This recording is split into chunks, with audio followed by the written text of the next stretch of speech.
नमस्कार, आप देख रहे हैं एएमजी न्यूज। आपके साथ मैं नीला। शहर और आसपास की खबरों को लेकर हम हाजिर हैं। शुरू करेंगे प्रमुख खबरों से। जमशेदपुर पुलिस के हत्थे चढ़ा साइबर गिरोह का मास्टरमाइंड राहुल केसरी। पुलिस को थी काफी दिनों से तलाश, कई साइबर अपराधों को दे चुका है अंजाम।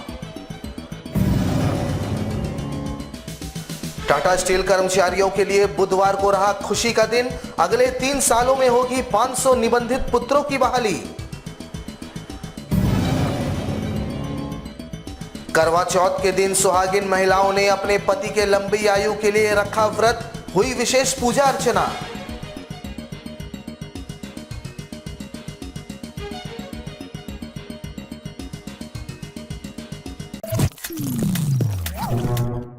अब खबरें विस्तार से।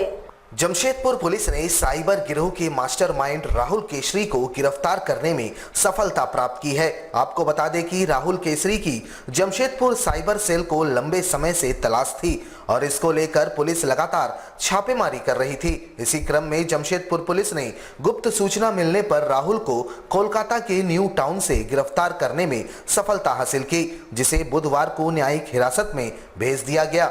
पुलिस ने इसके पास से एक डेल कंपनी का लैपटॉप, एक सिल्वर कलर के हुआई कंपनी का टैब, 2 मोबाइल, एक पेन ड्राइव, 4 एटीएम कार्ड, एक पैन कार्ड और एक पासपोर्ट बरामद किया है। बताया जाता है कि matric pass Rahul Kesari cyber ठगी करके करोड़ों का संपत्ति अर्जित कर चुका है। गिरोह का सरगना भी यही है।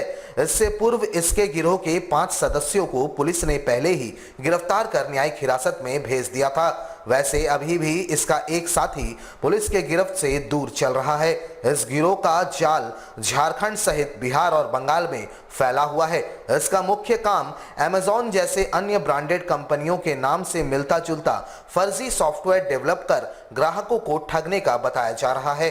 राहुल केसरी की गिरफ्तारी जमशेदपुर पुलिस के लिए एक बड़ी कामयाबी है। राहुल केसरी हैं, ये जो साइबर ठगी है, ये बहुत बड़ा ठगी माइंडेड है, साइबर क्राइम करने वाला आदमी है और पढ़े लिखे आदमी है। इनके हमारा जमशेदपुर में पिछले 8 महीना में 4 केस दर्ज हुआ। इनको हम लोग कलकत्ता से स्पेशल टीम भेज के गिरफ्तार करके लेके आए हैं। तो इनका तरीका क्या था कि इन्होंने एक शॉपी पे और एक फर्स्ट का, जैसे गूगल में जैसे अमेज़न है, फ्लिपकार्ट है और आपका शार्प डील है, इससे ऐसे एक इन्होंने अपने सेलिंग प्लेटफॉर्म बनाया, ई कॉमर्स सेलिंग प्लेटफॉर्म बनाया। उसी में लोग बुक करते हैं। यदि हमने सैमसंग मोबाइल बुक करेंगे तो फिर ये अपने सैमसंग का डुप्लीकेट मोबाइल बेचते हैं और घर में आने के बाद अपने जब कैश ऑन डिलीवरी में आप पैसा देंगे उनको 20,000 सैमसंग मोबाइल के दीजिएगा, तो वो आदमी चला जाएगा, तब खोल के देखिएगा, आपको पता चलेगा कि डुप्लीकेट मोबाइल है। फिर आप पुनः संपर्क करते हैं उनसे कि ये डुप्लीकेट मोबाइल भेजा है, तो वो लोग क्या मांगते हैं, फिर आपको अकाउंट नंबर सब कुछ मांगते हैं, बोलते हैं कि पैसा वापस कर देंगे। उसी सिलसिले में और कुछ पैसा लेते रहते हैं कि आप भेजने के लिए हमको कुरियर चार्ज दीजिए, वो दीजिए। मतलब 2 तरह का ठगी। एक तो है पहले 20,000 आपसे ले चुके होंगे, फिर उसके बाद सामान या पैसा वापस करने के चलते और एक ठगी करना। ये बहुत सारे लोगों को इन्होंने अपना चुना लगाए हुए हैं। तो इसमें टोटल 4 केस दर्ज हुआ है। टाटा स्टील के कर्मचारियों के लिए बुधवार का दिन खुशियों का सौगात लेकर आया, जहां वर्षों से लंबित मांगों पर बुधवार को यूनियन और प्रबंधन के बीच सहमति बन गई, जिससे यूनियन काफी खुश नजर आई और इसे एक ऐतिहासिक जीत बताया। जानकारी देते हुए टाटा वर्कर्स यूनियन के अध्यक्ष आर रवि प्रसाद ने बताया कि इस समझौते के तहत अब अगले 3 सालों में चरणबद्ध तरीके से 500 निबंधित कर्मचारी पुत्रों की बहाली हो सकेगी, जिसके तहत पहले साल 175, दूसरे साल 175 और तीसरे साल 150 निबंधित कर्मचारी पुत्र नौकरी प्राप्त कर सकेंगे। उन्होंने बताया कि बहाली की प्रक्रिया कोरोना संक्रमण समाप्त होने के बाद शुरू की जाएगी। वैसे उन्होंने उम्मीद जताया है कि फरवरी 2021 तक बहाली की प्रक्रिया पूरी कर दी जाएगी। इसके तहत 18 से 42 साल आयु वाले निबंधित पुत्र आवेदन कर सकेंगे। इसके लिए योग्यता मैट्रिक लेवल की अनिवार्य होगी। इसके अलावा टाटा स्टील कर्मचारी एवं सेवानिवृत्त कर्मियों के लिए मेडिकल की सुविधा भी कई रियायतों के समझौते पर भी हस्ताक्षर हुए हैं। इसके तहत अब कर्मियों को लगभग हर तरह के इलाज के लिए मिलने वाले भत्तों में बढ़ोतरी की गई है। वैसे देश भर में इन दिनों नौकरियां जा रही है, लेकिन टाटा स्टील ने निबंधित कर्मचारी पुत्रों के लिए नौकरी देने की घोषणा कर कर्मचारियों के चेहरे पर मुस्कान ला दी है। होगा और बहुत जल्दी इसका एडवर्टीजमेंट निकलेगा और कोविड के बाद पोस्ट कोविड उन लोग का एग्जामिनेशन होकर लिया जाएगा, लेकिन एडवर्टीजमेंट हो जाएगा। बेसिक रहेगा मैट्रिकुलेशन लेवल में निकलेगा विथ इंग्लिश और एज लिमिट है 18 से 42 साल। ये सिर्फ रजिस्टर्ड रिलेशन एम्प्लॉय के लिए होगा। इसका मतलब है जिनका सर्विस 25 साल कंप्लीट हो गया है, जो अपना बेटा या बेटी के नाम से रजिस्टर्ड कराए हैं या नहीं कराएं तो करा लेंगे, उन बच्चे लोग के लिए वही बच्चे खाली इसमें एलिजिबल होंगे। और ये मैट्रिक लेवल में ही है। और इसका क्वेश्चन पेपर जो आएगा एग्जामिनेशन के टाइम में, ये हिंदी और इंग्लिश दोनों में रहेगा। ठीक है, ये हिंदी और इंग्लिश दोनों में रहेगा। ये बहुत बड़ा अचीवमेंट है आज करवा चौथ है, जहां सुबह से ही सुहागिन महिलाएं अपने पति के लंबी आयु के लिए इस व्रत को रखा। इसको लेकर सुहागिन महिलाएं सुबह से ही तैयारियों में जुटी रही, जहां शाम को चंद्रोदय के इंतजार में सभी महिलाएं नजर आई। व्रतियों ने बताया कि शाम को चंद्रोदय होने के बाद जालीनुमा थाली से चांद का दीदार कर अपने पति के हाथों से उपवास तोड़ने की परंपरा है। इसको लेकर महिलाओं में काफी उत्सुकता भी देखी गई। सभी महिलाएं 16 श्रृंगार कर चांद के उदय होने का इंतजार करते नजर आई। तो अर्घ दिला करके पीरा का व्रत जो है ये अपने पति की शुभकामना हेल्थ और उनके बिजनेस ताकि वो स्वस्थ रहे और हमारे लिए ना सब अपनी रिस्पॉन्सिबिलिटी में। हम सुबह 3 बजे उठते हैं, हमारी सास हमें सर्दी खिलाती है, फिर हम खा के बड़ों का आशीर्वाद लेते हैं। सुबह में उठ के सर्दी खाया जाता है, उसके बाद करवा चौथ का संकल्प लेके पूजा आरंभ होता है। शाम के समय सर्दी का थाली लेके, पूजा की थाली लेके सब औरतें मिलकर थाली घुमाती है, फेरे देती है। उसके बाद शाम में चंद्रमा को अर्घ्य दिया जाता है। ये मेरी 8वीं साल है करवा चौथ की। हम और मेरे पति दोनों साथ मिलकर करवा चौथ का व्रत रखते हैं। कोल्हान डीआईजी के आदेश का असर जमशेदपुर में दिखने लगा है। आपको बता दें कि बीते सोमवार को डीआईजी राजीव रंजन सिंह ने जमशेदपुर के तमाम पुलिस पदाधिकारियों के साथ बैठक कर अगले 15 दिनों तक नशे के खिलाफ विशेष अभियान चलाए जाने का फरमान जारी किया था। इसके बाद जिला पुलिस महकमा सक्रिय हो गया और लगातार 2 दिनों के भीतर अलग अलग थाना क्षेत्रों से शराब व गांजा कारोबारियों को धर दबोचा। आपको बता दें कि मंगलवार को जहां आबकारी विभाग ने शराब कारोबारियों की गिरफ्तारी की थी, वहीं मंगलवार देर रात गुप्त सूचना के आधार पर डीएसपी हेडक्वार्टर के नेतृत्व में मानगो इलाके में छापेमारी करते हुए रोड नंबर 15 महावीर कॉलोनी से प्रिंस कुमार शाह एवं आकाश कुमार शाह को 6 किलो गांजा के साथ पुलिस ने गिरफ्तार कर बुधवार को न्यायिक हिरासत के लिए भेज दिया। वहीं पुलिस ने इनके पास से सिगरेट सहित अन्य आपत्तिजनक सामान भी बरामद किए हैं। वैसे बताया जा रहा है कि पूछताछ के क्रम में दोनों तस्करों ने पुलिस के समक्ष कई अहम राज खोले हैं, जिसको लेकर पुलिस सक्रिय हो गई है और गांजा के मुख्य कारोबारी की गिरफ्तारी को लेकर छापेमारी शुरू कर दी गई है।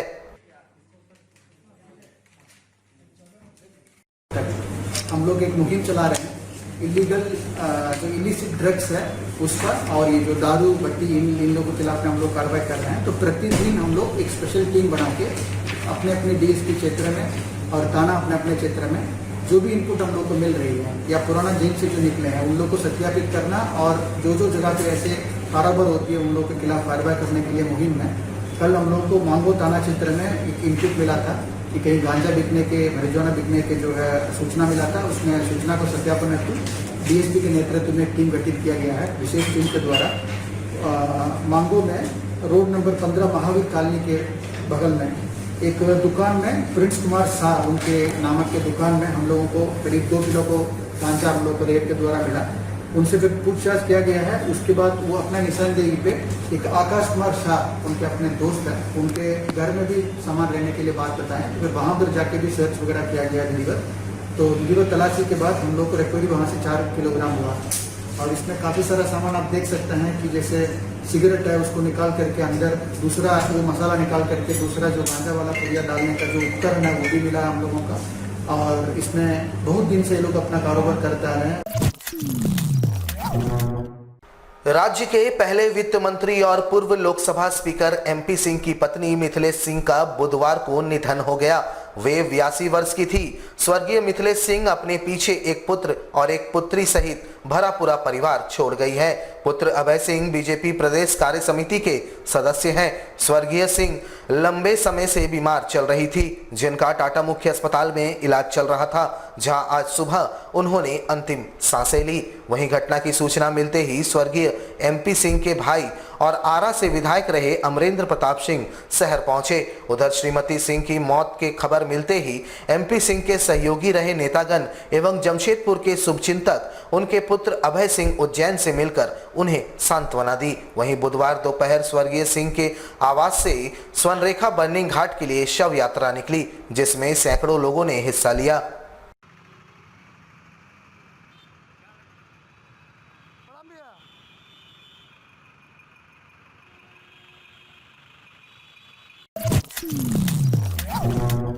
लोक आस्था का महापर्व छठ 20 नवंबर को है। वैसे तो वैश्विक महामारी कोरोना के कारण इस साल लगभग सभी पर्व त्योहार सीमित दायरे एवं कोविड-19 के नियम के तहत पाबंदियों के साथ मनाया जा रहा है, लेकिन नदी घाटों या जलाशयों के किनारे मनाए जाने वाले लोक आस्था के महापर्व छठ को लेकर अब तक सरकार की ओर से कोई गाइडलाइन जारी नहीं किया गया है।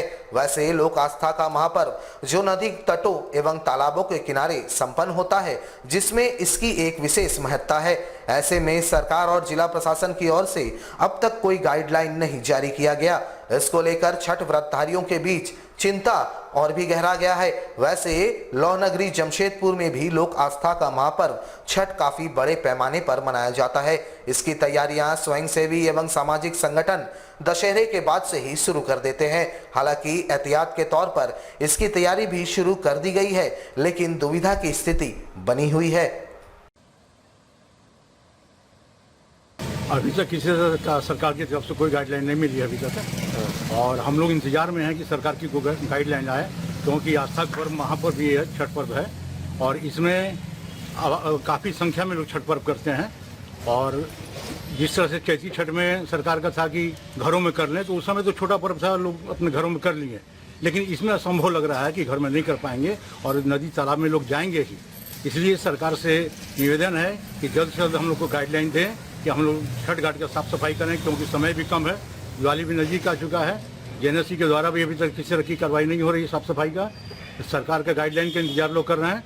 तो सरकार से, मुख्यमंत्री जी से हमारा निवेदन है कि जल्द से जल्द छठ घाट की सफाई के लिए, छठ पर्व के लिए अपना गाइडलाइन दें और हम लोग को सहयोग करें कि हम लोग इस बार महापर्व छठ लोगों के साथ मिलजुल कर बढ़िया से मना सकें। हाँ, इसमें जो दूरी की बात है उस पर भी हमारे जितने साथी मेंबर कमेटी के लोग हैं, हम लोग सारे लोग लग के लोगों से आग्रह करेंगे कि दूरी बनाकर ही पर्व करें, ज़्यादा संख्या न जुटाएं।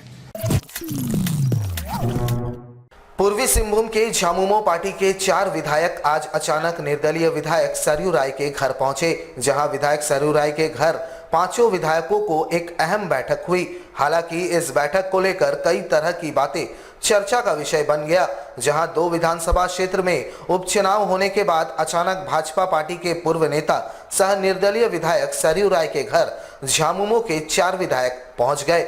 इस बैठक में जमशेदपुर पूर्वी के विधायक सरयू राय, जुगसलाई के मंगल कालिंदी, पोटका के संजीव सरदार, बहड़ागोड़ा के समीर मोहंती, घाटशिला के रामदास सोरेन शामिल हुए। वहीं इस बैठक को लेकर कई बातें सामने आई।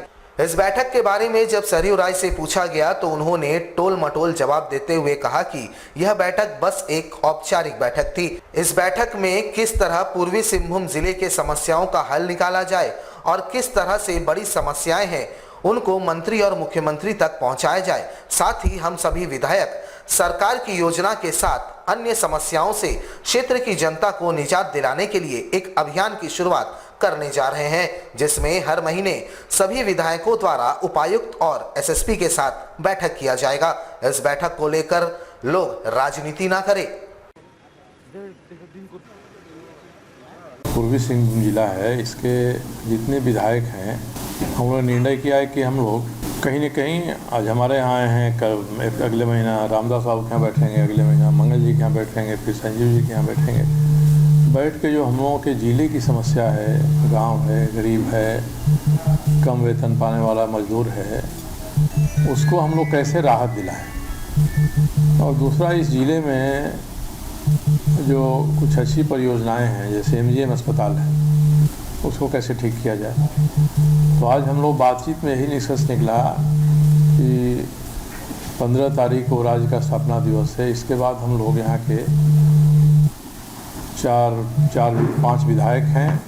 मुख्यमंत्री से कहेंगे एक दिन आपके साथ एमजीएम पर बैठना चाहते हैं, स्वास्थ्य मंत्री भी यहीं के हैं, ये बैठे और एक सूत्री प्रोग्राम यही रहेगा, केवल हम लोग उस दिन एमजीएम के बारे ही मुख्यमंत्री से बात करेंगे कि एमजीएम की हालत में सुधार होना चाहिए। डीसी से बात करेंगे हम लोग कि महीने में एक बार, एक दिन हम लोग आपके साथ बैठना चाहते हैं, राज्य में विकास का काम कैसे हो रहा है। और प्राथमिकता हम लोगों की है कि जो प्रखंड में बीडीओ सीओ का ऑफिस है, उस ऑफिस की कार्य संस्कृति सुधर जाए तो लोगों को बहुत फ़ायदा हो जाएगा। लोगों को दौड़ लगाना पड़ता है म्यूटेशन के लिए, कोई ना कोई प्रमाण पत्र लेने के लिए, छोटे छोटे काम के लिए, तो ये दौड़ना नहीं पड़े लोगों को। पूरे देश समेत टाटानगर रेलवे अस्पताल का भी बहुत जल्द कायाकल्प होगा, जिसे लेकर चक्रधरपुर रेल मंडल के मुख्य चिकित्सक अधीक्षक डॉक्टर एसके मिश्रा ने रेलवे अस्पताल का निरीक्षण किया, जहां कोरोना काल में चिकित्सकों द्वारा किए गए कार्यों की उन्होंने सराहना की। पूरे देश में रेल मंत्रालय द्वारा रेलवे के चिकित्सीय व्यवस्थाओं के उत्थान पर विशेष बल दिया जा रहा है। इसी क्रम में 2 करोड़ की राशि टाटानगर रेलवे अस्पताल के विकास के लिए आवंटित की गई, जहां मुख्य तौर पर मैन पावर की कमी, अस्पताल में ऑपरेशन की व्यवस्था, रेलवे अस्पताल के चिकित्सकों के साथ साथ जिले के अन्य चिकित्सकों के साथ सामंजस्य स्थापित कर चिकित्सा व्यवस्थाओं को सुदृढ़ करने का प्रयास किया जा रहा है। साथ ही बहुत जल्द रेलवे अस्पताल में डिजिटल एक्सरे मशीन भी लगाए जाएंगे। मुख्य चिकित्सक अधीक्षक ने निरीक्षण के दौरान बहुत जल्द व्याप्त कमियों को दूर करने एवं व्यवस्थाओं को सुदृढ़ करने की बातें कही, ताकि रेल कर्मचारियों की परेशानी दूर हो सके। रेलवे मिनिस्टर के इनिशिएटिव से हॉस्पिटल का development programme out of town basis में किया जा रहा है ऑल ओवर इंडिया। इसमें टाटा रेलवे हॉस्पिटल भी प्रमुख स्थान रखते हैं, मेजर सिटी में है। एंड इसके लिए इनिशियली 2 करोड़ रुपीज सैंक्शन किया गया है। ऑलरेडी डॉक्टर साहब का टीम कैसे उसको प्रपोजल करेंगे, उसका प्लान प्रपोजल्स बना के भेजे हैं। तो सैंक्शन आ जाने के बाद तुरंत काम स्टार्ट होगा। मुख्यतः उसमें ऑपरेशन थिएटर जो बहुत ज़रूरी चीज़ होता है, उससे एक अल्ट्रा मॉडर्न ऑपरेशन थिएटर बनाया जाएगा। हमारा सर्जन डॉक्टर राजू महता है, एक एक्सपीरियंस सर्जन, उसके साथ हमारा सिटी का जो नामी दानी सर्जन, उनका साथ भी टाई अप करके इधर हमारा अच्छे से patient, railway patients, non railway patients, Ayushman patient, सबका इलाज किया जाएगा। इसके साथ पैथोलॉजी डिपार्टमेंट को भी रिनोवेशन किया जाएगा। जमशेदपुर के बिष्टुपुर थाना अंतर्गत सीएच एरिया पेट्रोल पंप के पास अनियंत्रित अज्ञात वाहन के चपेट में आकर मालवाहक ऑटो चालक की मौत हो गई। घटना की सूचना मिलते ही बिष्टुपुर थाना पुलिस मौके पर पहुंची और आनन फानन में ऑटो चालक को इलाज के लिए एमजीएम अस्पताल पहुंचाया, जहां चिकित्सकों ने उन्हें मृत घोषित कर दिया।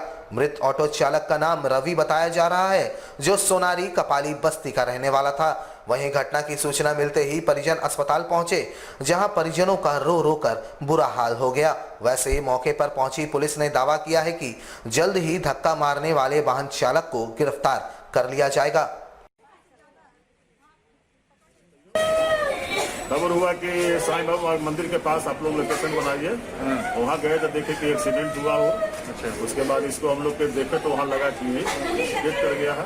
फाफे में हम लोग गाड़ी पकड़ करके इसको अपना गाड़ी के साथ लाए यहाँ पर। यहाँ डॉक्टर ने मृत्यु घोषित कर दिया है। परिवार अभी इसका आया हुआ है, पहले पता नहीं था परिवार का। जमशेदपुर में कोरोना काल के बीच एक बार फिर से प्रधानमंत्री आवास योजना के तहत घर दिलाने की प्रक्रिया को जमशेदपुर अक्षेस विभाग के द्वारा तेज कर दिया गया है। गौरतलब हो कि कोरोना काल और लॉकडाउन से पूर्व अक्षेस द्वारा पहले चरण के आवास आवंटन की प्रक्रिया पूरी कर ली गई थी और लगभग 1100 आवास के लिए लॉटरी की गई थी, जिसमें लगभग 900 लोगों का नाम लॉटरी की प्रक्रिया में निकली थी और उसमें लगभग 500 लोगों को आवंटन पत्र दे दिया गया था, लेकिन लॉकडाउन के कारण प्रक्रिया रुक गई थी। बुधवार को फिर से आवंटन की प्रक्रिया विशेष कैंप लगाकर शुरू की गई, जिसमें बड़ी संख्या में लोगों ने पहुंचकर अपने आवंटन की प्रक्रिया को पूर्ण करते हुए दस्तावेजों के साथ 25,000 रुपए जमा करवाए। वहीं अक्षेस के विशेष पदाधिकारी ने कहा कि यहां लोन की प्रक्रिया हेतु बैंकों द्वारा भी शिविर लगाया गया है, जिनके माध्यम से लाभुकों को आसानी से लोन उपलब्ध हो जाएगा। वहीं उन्होंने कहा कि दूसरे चरण के आवंटन के लिए जमीन अधिग्रहण की प्रक्रिया पूरी कर ली गई है और छठ पूजा के बाद उसके लिए भी लॉटरी की प्रक्रिया करवाई जाएगी।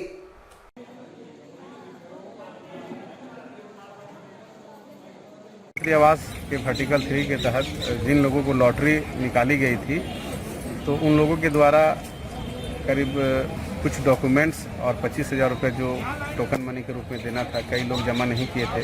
बीच में लॉकडाउन हो गया था, जिसके कारण जो है लोग काफ़ी परेशानी में थे, तो इन लोगों को सूचना दे करके नोटिस दे करके बुलाया गया है और जो लोग इच्छुक हैं जमा करने के लिए वो आज यहाँ पे जमा कर रहे हैं। बिरसा नगर का भी इन्वायरमेंट क्लियरेंस हो गया है और कॉन्ट्रैक्टर बहाल हो गया है। करीब 9,500 घर के लिए वहाँ भी लॉटरी करने की प्रक्रिया जल्द छठ पूजा के बाद प्रारंभ कर दी जाएगी। तो कुल मिलाकर के अब जो है आसान हो गया है, राह आसान है लोगों को घर दिलाने के लिए।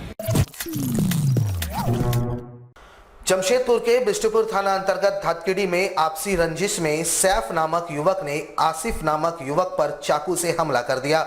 वैसे इस घटना में युवक बाल बाल बच गया, जिसे इलाज के लिए परिजनों ने एमजीएम अस्पताल पहुंचाया। जानकारी देते हुए घायल युवक ने बताया कि वह अपने घर पर खाना खा रहा था। इसी बीच सैफ उसके घर से बुला कर ले गया और अचानक चाकू से हमला कर दिया। सैफ गांधी लॉज संचालक का बेटा बताया जा रहा है। घायल युवक ने बताया कि सैफ नशे का शौकीन है और आए दिन इस तरह की हरकतें किया करता है। उनके परिवार के साथ उसका विवाद चल रहा था। फिलहाल घटना की सूचना बिष्टुपुर थाना पुलिस को दे दी गई है। खाना ना खाया, हमको घर से बुलाया तो हमको और पीछे से छुरी चला। सैफ नाम लड़का का, गांधी लॉज है जिसका, उसी का गांधी लॉज। बात ये सब जरा दूसरे का लड़ाई फालतू बात था, तो उसमें उनको बुला के चाकू चला। हम लोग एक जन था, पिताजी मेरा मम्मी के ऊपर हाथ छोड़ा। घर का बाहर में हम घर में खाना खा के उठे, बस बुला के छुरी चला। वो दूसरे का लड़ाई था, तो वो भी आया, तो हम मतलब दूसरे का लड़ाई था, दोस्त में था, तो हम दोनों को हटा दिए। लड़ाई हुआ था, दोनों को हम हटा दिए। गाली गुप्ता व्हाट्सएप में किया था, हम दोनों को हटा दिए। तो उसका बाद फिर हम हटा दिए, तो हमको बोला ना कि मारेंगे, तो हम बोले ठीक है। तो हम घर में खाना खा, हमको बुलाया, तो हमको पीछे छुरी चला दी। कुछ करता नहीं सर, मेरा सिर्फ इतनी हाइट हो गई, ऐसा करता हूँ। हमारे साथ लगातार जुड़े रहने के लिए आप हमें YouTube पर जरूर सब्सक्राइब करें। आज के लिए बस इतना ही। कल आपसे फिर मिलेंगे कुछ नई खबरों के साथ। तब तक के लिए AMG न्यूज़ की पूरी टीम को दीजिए इजाजत। नमस्कार।